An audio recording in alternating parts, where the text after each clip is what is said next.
M Satish Reddy.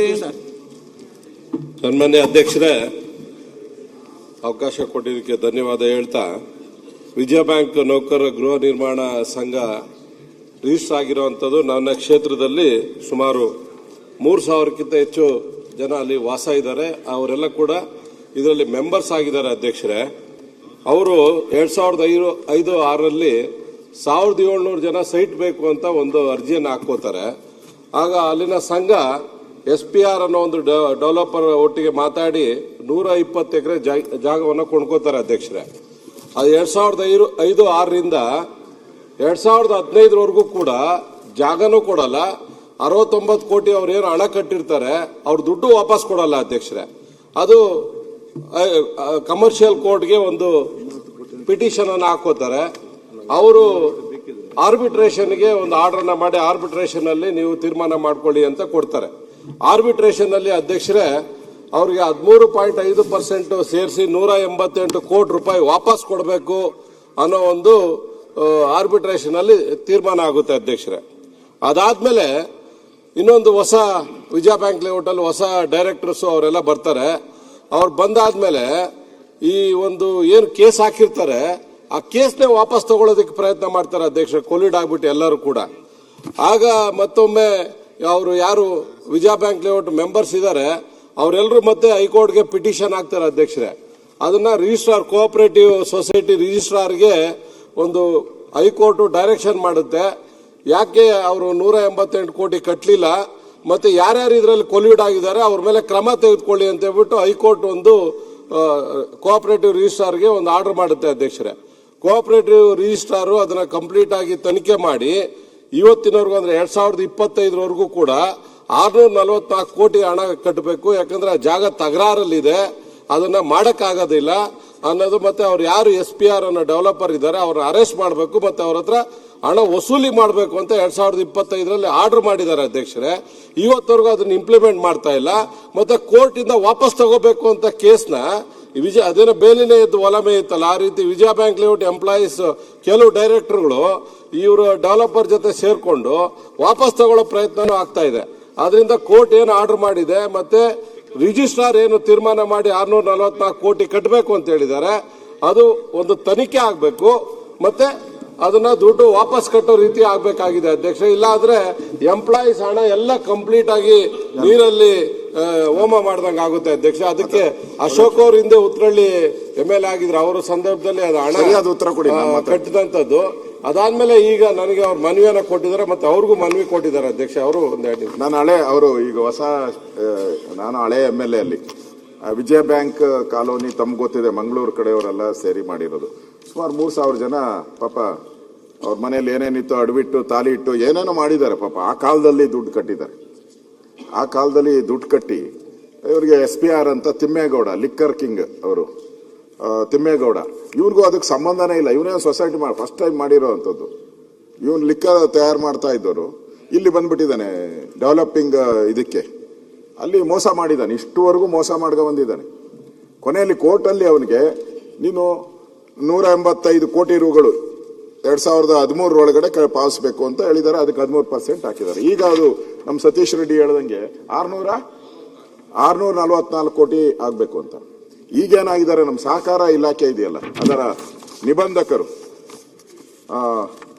ನಿರ್ಬಂಧಕರ ಏನು ಅವನು adjust out ಅವನೇ. ಯಾಕಂದ್ರೆ 600 ಕೋಟಿ ಅವಾಗ ಎಷ್ಟು ಬಂದ್ರು ಸಾಕು, ಇಸ್ಕೊಳೋದು ಫೈಲ್ ಪೆಂಡಿಂಗ್ ಇರೋದು, ಇಸ್ಕೊಳೋದು ಫೈಲ್ ಪೆಂಡಿಂಗ್. ಪಾಪ ಸಾಯ್ತಾ ಇದ್ದಾರೆ ಜನ, ಅಲಿತಾ ಇದಾರೆ ನಮ್ಮ ಮನೆ ಹತ್ರ ಎಲ್ಲ ಬಂದ್ಬಿಟ್ಟು ಕಣ್ಣೀರ್ ಆಗ್ತಾ ಇದ್ದಾರೆ. ನಿಮಗೂ ಗೊತ್ತಿದೆ ಒಂದು ಸೈಟ್ ಸಿಗ್ಬೇಕು ಬೆಂಗಳೂರಲ್ಲಿ ಅಂದ್ರೆ ಎಷ್ಟು ಕಷ್ಟ ಇದೆ. ಪ್ರಿಯಾಂಕಾ ಅವರೇ, ತಾವು ಉತ್ತರ ಹೇಳ್ತಾ ಇದ್ದೀರಾ. ಇಂಥ ವ್ಯಕ್ತಿ ಇಂಥ ಕೋಟ್ಯಾಂತರ ರೂಪಾಯಿ ಮೋಸ ಮಾಡಿರೋನು, ಮೋಸ ಮಾಡಿದ್ದಾನೆ. KDBದು ಆಯ್ತಾ ಹೇಳಿದ್ದೀನಿ ನಾನು, KDBದು ತಗೊಂತೀನಿ. ನೀವು ಇದ್ರ ಬಗ್ಗೆ ಅವನ್ನ ಏನಾನ SIT ಮಾಡಿ ಅವನ್ನ ಒಳಕ್ಕೆ ಹಾಕಿಲ್ಲ ಅಂದ್ರೆ ಈ ಕೋಆಪರೇಟಿವ್ ಸೊಸೈಟಿ ನಿಬಂಧಕಿದ್ದಾರೆ ಪೂರ್ತಿ ಅಡ್ಜಸ್ಟ್ಮೆಂಟ್ ಅವನ ಜೊತೆ ಯಾವಾಗ ರೈಸ್ ಆದತ್ತೋ ಅವಾಗ ಒಂದಷ್ಟು ಹಾಕ್ತಾರೆ ಅವನಿಗೆ, ಅವ್ನು ಈಸ್ಕೊಂಬಿಟ್ಟು ಎತ್ತಿ ಬಿಸಾಕ್ತಾನೆ. ಅವನು ಕೋರ್ಟಲ್ಲಿ ಕೇಸ್ ವಾಪಸ್ ತಗೊಳಕ್ ಹೋಗ್ಬಿಟ್ಟಿದ್ದಾರೆ ಸರ್. ಈಗ ಎಲ್ಲ ಅಡ್ಜಸ್ಟ್ ಮಾಡ್ಕೊಂಡಿದ್ದಾರೆ, ಪೂರ್ತಿ ಅಡ್ಜಸ್ಟ್ ಆಗ್ಬಿಟ್ಟಿದ್ದಾರೆ. ಪೂರ್ತಿ ಇವರೆಲ್ಲ ಅಡ್ಜಸ್ಟ್ ಮಾಡಿ ಅವ್ರ ಪಾಳೆ ಏನಾಗ್ತೈತೆ. ಈಗ 2,000-3,000 ಜನ ಕಟ್ಟಿರೋರ್ ಗತೆ ಏನು? ಅದಕ್ಕೆ ನಾನು ಹೇಳ್ತಾ ಇರೋದು ಇದ್ರ ಬಗ್ಗೆ ಒಂದು SIT ರಚನೆ ಮಾಡಿ. ಯಾಕಂದ್ರೆ ಇಷ್ಟೊಂದು ಫ್ರಾಡ್ ಸಹಕಾರ ಸಂಘ ಜನಗಳದಿದ್ದು. ಜನಗಳಿಗೆ ನಾವು ಜನಗಳ ಪರವಾಗಿರ್ಬೇಕೋ ಡೆವಲಪರ್ ಪರವಾಗಿರ್ಬೇಕೋ ತಾವು ಯೋಚನೆ ಮಾಡಿ. ನಾನು ನಿಮಗೆ ಬಿಡ್ತೀನಿ. ಡೆವಲಪರ್ ಪರವಾಗಿದ್ರೆ ಡೆವಲಪರ್ ಬಗ್ಗೆ ಮಾತಾಡಿ, ಇಲ್ಲ ಜನಗಳ ಪರ ಅಂದ್ರೆ ಜನಗಳು ಮಾತಾಡಿ. ಹಣ ವಾಪಸ್ ಕೊಡ್ಲಿ ಅವನು. ಏನ್ ಕೋರ್ಟ್ ಆದೇಶ ಬಂದಿದೆ ಅದ್ರ ಪ್ರಕಾರ ಹಣ ವಾಪಸ್ ಕೊಡ್ಲಿ ಅಷ್ಟೇ. ಅವರು ಕೊಡ್ಲಿಲ್ಲ ಅಂದ್ರೆ ಅವ್ನು ಜೈಲ್ಗೆ ಹೋಗ್ಬೇಕಾಯ್ತು. ಆ ಜೈಲ್ಗೆ ಹೋಗೋದನ್ನು ಅವಾಯ್ಡ್ ಮಾಡಿದ್ದಾರೆ. ಅವ್ನು ಜೈಲ್ಗೆ ಹಾಕಿ ಅಂತ ಕೋರ್ಟ್ ಅಲ್ಲಿ ಹೇಳಿದ್ದಾರೆ, ಅದನ್ನು ಅವಾಯ್ಡ್ ಮಾಡಿದ್ದಾರೆ. ಈಗ ವಸೂಲಿನೂ ಮಾಡ್ತಾ ಇಲ್ಲ. ಇವನೇನ್ ಮಾಡಿದ್ದಾನೆ, ಆ ಸೊಸೈಟಿನೇ ಕೊಂಡ್ಕೊಳಕ್ ಹೋಗಿದ್ದಾನೆ. ಈಗ ಯಾರು ಮೆಂಬರ್ಸ್ ಇದ್ದಾರೋ ಅವರಲ್ಲೇ ಒಂದು ವ್ಯವಹಾರ ಮಾಡ್ಕೊಂಡು ಅಲ್ಲೂ ಮುಚ್ಚಕ್ಕೆ ಪ್ರಯತ್ನ ಮಾಡ್ತಾವೆ. ಇದಾದ್ರೆ ಎಲ್ಲರೂ ಕೂಡ ಇನ್ ಮುಂದೆ ಯಾವುದೇ ಸೊಸೈಟಿಗಳು ಯಾರು ಸೈಟ್ಗಳನ್ನ ನಂಬಿ ಜನ ಸೊಸೈಟಿಗಳನ್ನ ಮಾಡ್ಕೊಂಡು ಮಾಡ್ತಾರೋ ಅವರೆಲ್ಲರಿಗೂ ತಿಲಾಂಜಲಿ ಇಗ್ತೈತೆ. ಅದಕ್ಕೆ ನಾನು ಹೇಳೋದು, ಯಾರ ಸೊಸೈಟಿ ಇವರು ನಿಬಂಧಕರು ಇದಾರಲ್ಲ ಅವ್ನು ಫಸ್ಟ್ ಅಲ್ಲಿಂದ ತೆಗೆದು ಬಿಸಾಕಿ. ಯು ಸಸ್ಪೆಂಡ್ ಹಿಮ್, ಎನ್ಕ್ವೈರಿ ಮಾಡಿ ಅವ್ರ ಮೇಲೆ, SIT ಮಾಡಿ. ಇಷ್ಟನ್ನ ನಾನು ಪ್ರಿಯಾಂಕ ಖರ್ಗೆ ಅವರಿಂದ ಬಯಸ್ತೀನಿ. ಸರ್, ಇದು ತುಂಬಾ ಒಂದು ಸೀರಿಯಸ್ ಆಗಿ ಆಗ್ಬೇಕಾಗಿದೆ. ಅಶೋಕ್ ಅಣ್ಣ ಅವರು ದಾಖಲೆಗಳೆಲ್ಲ ಕೊಡ್ತೀನಿ ನಿಮ್ಗೆ. ಇಲ್ಲ ಇದಕ್ಕೆ ಕಂಪ್ಲೀಟ್ ದಾಖಲೆಗಳು ಇದಾವೆ ಸರ್, ನಿಮ್ಗೆ ಕಳಿಸ್ಕೊಡ್ತೀನಿ ನಾನು. ಹೈಕೋರ್ಟ್ ಆರ್ಡರ್, ಆರ್ಬಿಟ್ರೇಷನ್ ಆಗಿರೋದು, ಮತ್ತೆ ಇವರು ಕೋಆಪರೇಟಿವ್ ರಿಜಿಸ್ಟ್ರಾರ್ ಅವರು ತನಿಖೆ ಮಾಡಿ ಬರ್ದಿರೋದು, ಮತ್ತೆ 2025ರಲ್ಲಿ ಅವರೇ ಆರ್ಡರ್ ಮಾಡಿ ಇವತ್ತವರೆಗೂ ಆಕ್ಷನ್ ಆಗಿಲ್ಲ ಸರ್. ಇದು ಫೈನ್ ಸರ್, ಒಂದ್ ನಿಮಿಷ ಸರ್. ಅದಾದ್ಮೇಲೆ ತಾವೇನು ಸಲಹೆ ನೀಡ್ತೀರಾ ಅದ್ರ ಪ್ರಕಾರ ಮಾಡೋಣ ಅಂತ. ಮಾನ್ಯ ಅಧ್ಯಕ್ಷರೇ, ವಿರೋಧ ಪಕ್ಷ ನಾಯಕರು ಮತ್ತು ಹಿರಿಯರಾದಂಥ ಸತೀಶ್ ಅವರು ಏನು ಇವತ್ತು ಗಮನ ಸೆಳೆದಿದ್ದಾರೆ ಸರ್ಕಾರದ್ದು, ಇದು ನನಗಿಂತ ಚೆನ್ನಾಗಿ ಅವರಿಗೆ ಗೊತ್ತಿದೆ. 2022ರಲ್ಲಿ ಒಂದು ದೂರಿನ ಅರ್ಜಿ ಮೇರೆಗೆ ಪರಿವೀಕ್ಷಣೆ ಮಾಡಿದಾಗ, ಒಂದು ಇನ್ಸ್ಪೆಕ್ಷನ್ ಮಾಡಿದಾಗ ಇದೆಲ್ಲ ಬಯಲಿಗೆ ಬಂದಿದೆ. ಕಳೆದ 2-3 ವರ್ಷದಿಂದ ಇದು ನಡ್ಕೊಂಡು ಬಂದಿದೆ ಅಧ್ಯಕ್ಷರೇ. ಇದರಲ್ಲಿ ರಾಜಿ ಸಂಧಾನನೂ ಕೂಡ ಆಡಳಿತ ಮಂಡಳಿ ಮತ್ತು ಡೆವಲಪರ್ ಮಧ್ಯದಲ್ಲಿ ಕೂಡ 2 ಸರಿಯಾಗಿದೆ, ಆರ್ಬಿಟ್ರೇಷನ್ ಆಗಿದೆ, MOU ಆಗಿದೆ. ಅದ್ರ ತಕ್ಕಂಗೂ ಡೆವಲಪರ್ ನಡ್ಕೊಂಡಿಲ್ಲ. ಆಡಳಿತ ಮಂಡಳಿ ಸದಸ್ಯ ಈಗ ಅವ್ರು ಹೇಳ್ದಂಗೆ ದಿನಾಂಕ 7/4/2025 ನೋಟಿಸ್ ನೀಡಿದ ನಂತರ ಸಂಘವು ಆರ್ಬಿಟ್ರೇಷನ್ ಅವಾರ್ಡ್ನಲ್ಲಿ ಬಾಕಿ ಇರುವ ಮೊತ್ತ ಹಾಗೂ ಅನ್ವಯಿಸುವ ಬಡ್ಡಿ ಮೊತ್ತ 644 ಕೋಟಿ ರೂಪಾಯಿ ಅಭಿವೃದ್ಧಿದಾರರಿದೆ. ಅಂದರೆ ಡೆವಲಪರ್ಸ್ ವಸೂಲಾತಿಗಾಗಿ ವಾಣಿಜ್ಯ ನ್ಯಾಯಾಲಯ ಬೆಂಗಳೂರಿನಲ್ಲಿ ಇಲ್ಲಿ ಒಂದು EP ಇದೆ, ತಮಗೂ ಗೊತ್ತಿದೆ ಸರ್. ಅದು ಈ ಪ್ರಕರಣ ವಾಣಿಜ್ಯ ನ್ಯಾಯಾಲಯದಲ್ಲಿ ಇರೋದ್ರಿಂದ ಮತ್ತೆ ಅದು ಡೇಟು 5/6/2026 ಸರ್, ಜೂನ್ 5ಕ್ಕೆ ಬರ್ತಾ ಇದೆ. ಸೊ ಅದರಲ್ಲಿ ಏನು ಬರುತ್ತೆ ಅದು ನೋಡ್ಕೊಂಡು, ಇದು ಸಬ್ಸಿಡೀಸ್ ಇರೋದ್ರಿಂದ ವಿ ವಿಲ್ ಒಂದು ನಿಮಿಷ ಸರ್, ಒಂದು ನಿಮಿಷ kindly. We will definitely see what can be done legally sir. Number 1, ಸಾಹೇಬ್ರು ಹೇಳ್ತಾ ಇರೋದು ಕೆಲವರು ನಮ್ಮವರು ಯಾರು ಶಾಮೀಲಾಗಿದ್ದಾರೆ ಅದು ಮಾನ್ಯ ಮುಖ್ಯಮಂತ್ರಿಗಳ ಗಮನಕ್ಕೆ ತಂದು ಅದು ಸೂಕ್ತವಾದಂಥ ಏನು ಆದೇಶ ಹೊಡಿಸ್ಬೇಕು ಅದಕ್ಕೆ, ಅದನ್ನು ಕೂಡ ನೀವು ತಮ್ಮ ಭಾವನೆಗಳನ್ನು ವ್ಯಕ್ತಪಡಿಸ್ತೀರಿ. ಮತ್ತು ಈಗಾಗಲೇ ಈ ದಾಖಲೆಗಳೆಲ್ಲ ಕೊಟ್ಟಿದ್ದೀರಿ. ಇದನ್ನು ಕೂಡ ಖುದ್ದಾಗಿ ನಾನು ಮಾನ್ಯ ಮುಖ್ಯಮಂತ್ರಿಗಳ ಗಮನಕ್ಕೆ ತಂದು ವಿರೋಧ ಪಕ್ಷದ ನಾಯಕರಿಗೆ ಅವರಿಗೆ ಮಾತಾಡಿಸಿ ಮುಂದಿನ ಏನು ಕ್ರಮ ವಹಿಸಬೇಕು, ನಮ್ಮ ಸರ್ಕಾರದಿಂದ ಏನಾಗಬೇಕು ಅದನ್ನು ನಾವು ಮಾಡ್ತೀವಿ ಅಧ್ಯಕ್ಷರೇ. ಆದರೆ ಇದು ವಾಣಿಜ್ಯ ಕೋರ್ಟ್ನಲ್ಲಿ ಏನು ಮುಂದೆ ಜೂನ್ 5ನೇ ತಾರೀಕು ಬರುತ್ತೆ, ಅದು ನೋಡ್ಕೊಂಡು ನಾವು ಮುಂದಿನ ಕ್ರಮ ನಾವು ವಹಿಸ್ತೀವಿ ಅಧ್ಯಕ್ಷರೇ. ಅವರು SIT ಕೇಳ್ತಾ ಇದ್ದಾರೆ. ಒಂದ್ ನಿಮಿಷ, ಮಾನ್ಯ ವಿರೋಧ ಪಕ್ಷದ ನಾಯಕರು SITನೇ ಆಗ್ಬೇಕು ಅಂತ ಕೇಳ್ತಾ ಇದ್ರೆ ಮಾನ್ಯ ಮುಖ್ಯಮಂತ್ರಿಗಳ ಗಮನಕ್ಕೆ ನಾನು ಖಂಡಿತವಾಗಿ ತರ್ತೀನಿ. ಮತ್ತೆ ವಿರೋಧ ಪಕ್ಷದ ನಾಯಕರು ಮತ್ತೆ ಸತೀಶ್ ರೆಡ್ಡಿ ಅವರಿಗೆ ಕೂಡ ಅವರಿಗೆ ಮಾತನಾಡಿಸ್ತೀನಿ. ನಾನು ಬರೀ ತಿಮ್ಮೇಗೌಡರು ಯಾವುದೋ ಡೆವಲಪರ್ ಆಗಿದ್ರೆ ನಾನು ಕೇಳ್ತಾ ಇರಲ್ಲ. ಇಡೀ ಆ ಇಲಾಖೆ ಅವನ ಕಪಿಮುಷ್ಟಿಗೆ ಹೋಗ್ಬಿಟ್ಟಿದೆ. ಯಾಕಂದ್ರೆ 660 ಕೋಟಿ ದೊಡ್ಡ ಅಮೌಂಟ್ ಅಲ್ವಾ? ಎಲ್ಲ ಬಡವರೆಲ್ಲ ಕಟ್ಟಿರೋದು. ಆ ಕಾಲದಲ್ಲಿ ಅವ್ರು 2-2 ಲಕ್ಷ 1 ಲಕ್ಷ ಕಟ್ಟಿದ್ದಾರೆ. ಅವರು ಅವರ ಕಪಿಮುಷ್ಟಿಯಲ್ಲಿದೆ. ನಾವು ಯಾರ ಪರವಾಗಿ ನಿಲ್ಲಬೇಕು ಅನ್ನೋದನ್ನ ಸರ್ಕಾರ ಯೋಚನೆ ಮಾಡಿ. ಇಲ್ಲ ಅಂದ್ರೆ ಇವರು ಒಂದೊಂದು ದಾರಿ ಹುಡ್ಕೊಂತಾರೆ. ನಮ್ಮ ಇಲಾಖೆಯವರು ಇದಾರ, ದಾರಿ ಹುಡುಕ್ತಾರೆ.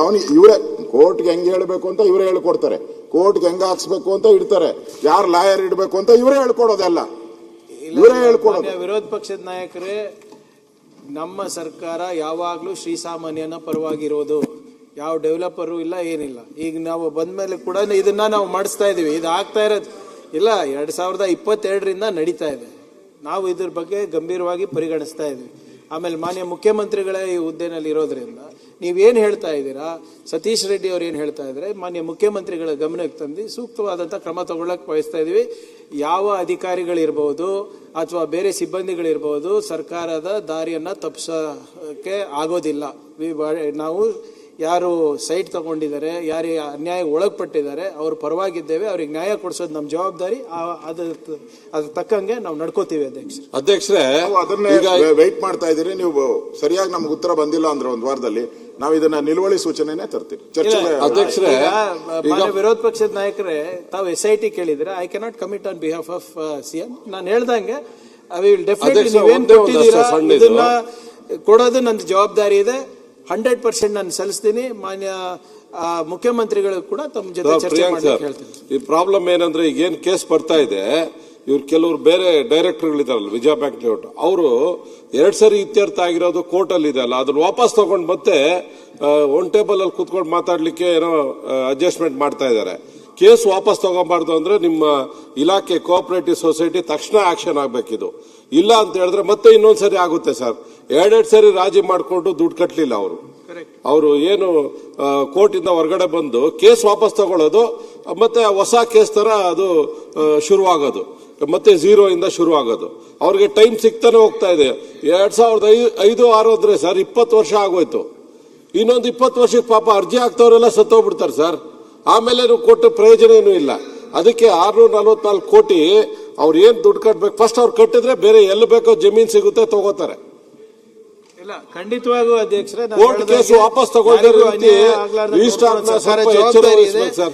ಆ MOU ಆದ್ಮೇಲೆ ಕೂಡ ಅವ್ರು ಕೊಟ್ಟಿಲ್ಲ ಅಂತ ಬಹಳ ಸ್ಪಷ್ಟವಾಗಿ ಉತ್ತರದಲ್ಲೂ ಮಾನ್ಯ ಮುಖ್ಯಮಂತ್ರಿಗಳು ಕೊಟ್ಟಿದ್ದಾರೆ.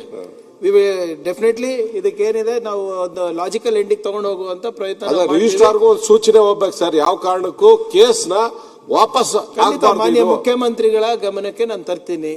ತಮಗೂ ಮಾನ್ಯ ವಿರೋಧ ಪಕ್ಷದವರು ಕೂಡ ಮಾತಾಡಿಸ್ತೀನಿ ಸರ್. ಧನ್ಯವಾದ ಸರ್.